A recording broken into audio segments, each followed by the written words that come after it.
How did a struggling artist in Vienna turn into the most feared dictator of the 20th century? This is the enigma of Adolf Hitler, a man whose name is synonymous with the atrocities of World War II.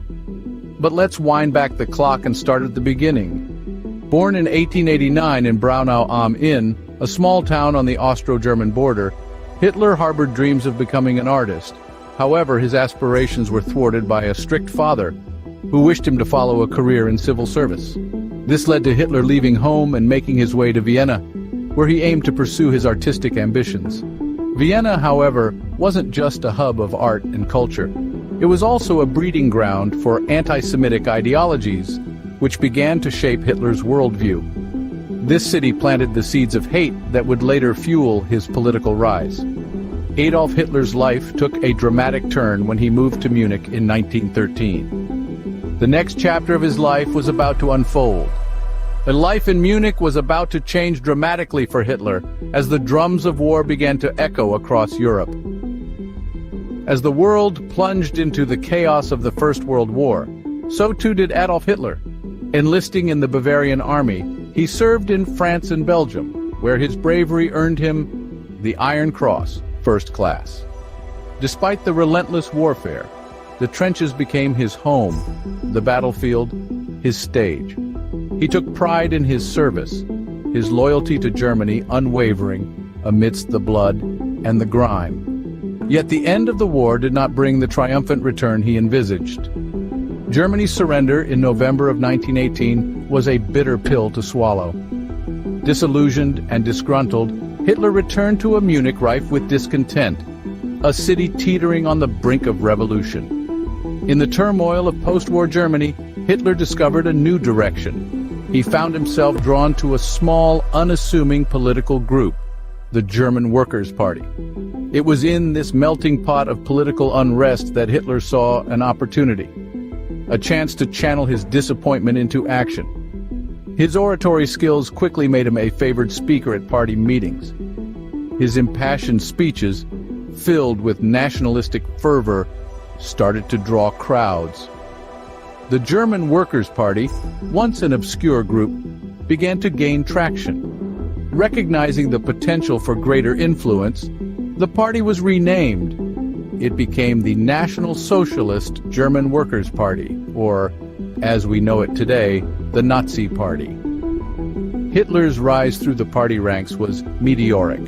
His charismatic speeches, coupled with his vision of a superior German state, resonated with a populace weary from war and economic hardship. In 1921, just 2 years after he joined, Hitler became the party's leader.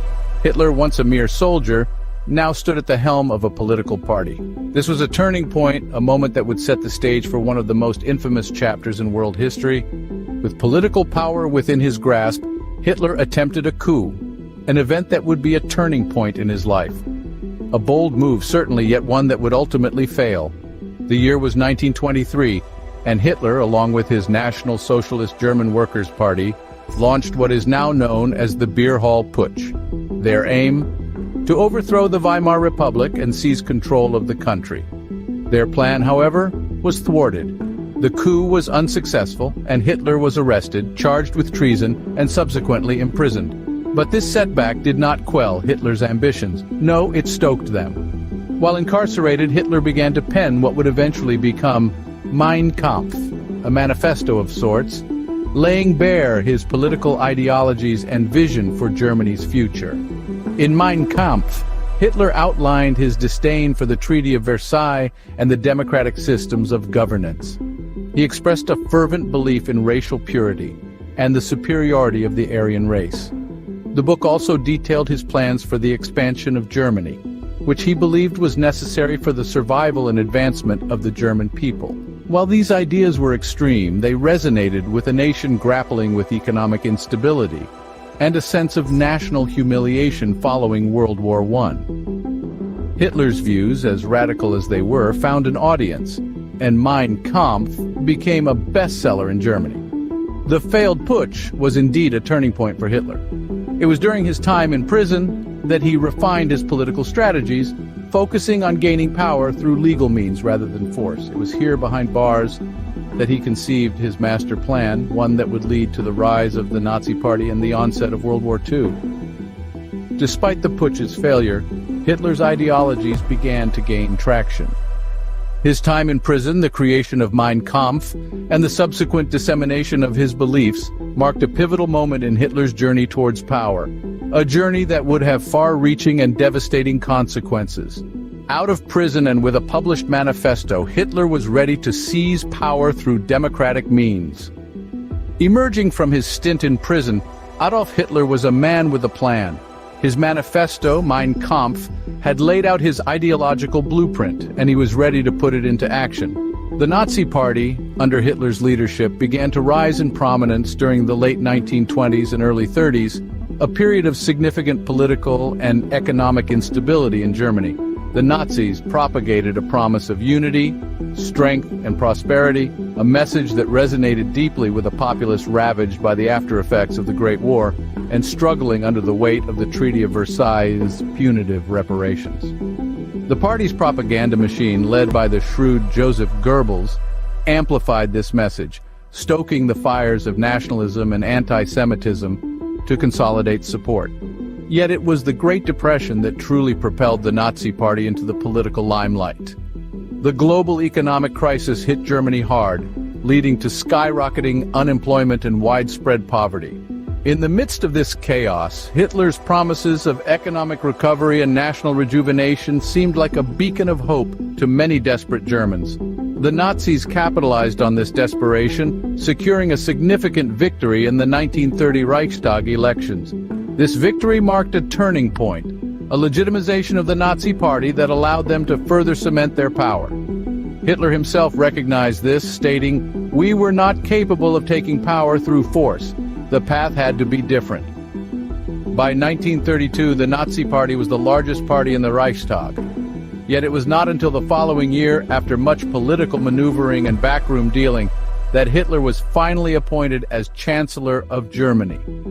In the wake of this appointment, the Nazis began to consolidate their power, dismantling democratic institutions and suppressing opposition, setting the stage for the horrors to come. Hitler's moment had arrived. He was appointed as the Chancellor of Germany in 1933. Once Hitler had the reins of Germany in his hands, he was primed to bring his vision for the Third Reich to life. At the dawn of his rule, Hitler wasted no time in solidifying his hold on power. The Enabling Act, which was passed in March of 1933, became an instrument that awarded him dictatorial powers. This piece of legislation empowered Hitler and his cabinet to pass laws without the need for the Reichstag, the German parliament. It symbolized the end of Germany's democratic governance, marking the start of Hitler's unchallenged rule. Nevertheless, Hitler's power consolidation did not end there. He then focused on perceived threats within his own party. A brutal purge called the Night of the Long Knives in June 1934 saw Hitler order the execution of influential figures in the Nazi Party, who he viewed as threats to his leadership. This ruthless act didn't only strengthen his control over the Nazi Party, but also sent a cold-blooded message to the German people about the depths he would sink to in order to preserve his power. After securing his position, Hitler shifted his attention to implementing his warlike policies aimed at extending German territory. The remilitarization of the Rhineland, the annexation of Austria and the Sudetenland, and the invasion of Poland were acts that directly flouted the Treaty of Versailles, setting the groundwork for the commencement of the Second World War. The infamous Nuremberg Laws, which stripped Jews of their rights, marked the start of the Holocaust, one of the bleakest periods in human history. From his humble beginnings as an aspiring artist to the Führer of Germany, Hitler's ascent to power was as stunning as it was horrifying. His story remains a grave warning of the perils of unfettered power and the catastrophic effects of bigotry and spite. Adolf Hitler's rise to power and the subsequent World War II serve as a stark reminder of the destructive potential of unchecked ambition and unbridled hatred. The birth of a dictator, an individual shaped by resentment and burning desire for recognition, led to the most destructive war in human history. The aftermath of the Great War provided the perfect breeding ground for the birth of the Nazi Party, which in turn set the stage for the onset of World War II. Hitler's unsuccessful putsch and the authorship of Mein Kampf represented pivotal moments in this narrative. World War II, a direct consequence of these events, resulted in the loss of millions of innocent lives and irrevocably altered the course of global history. As we reflect on this narrative, we must remember Hitler's rise to power in World War II, not to glorify it, but to ensure we prevent such a catastrophe from happening again. Thank you for watching the video. If you enjoyed it, please don't forget to hit the like button and subscribe to my channel.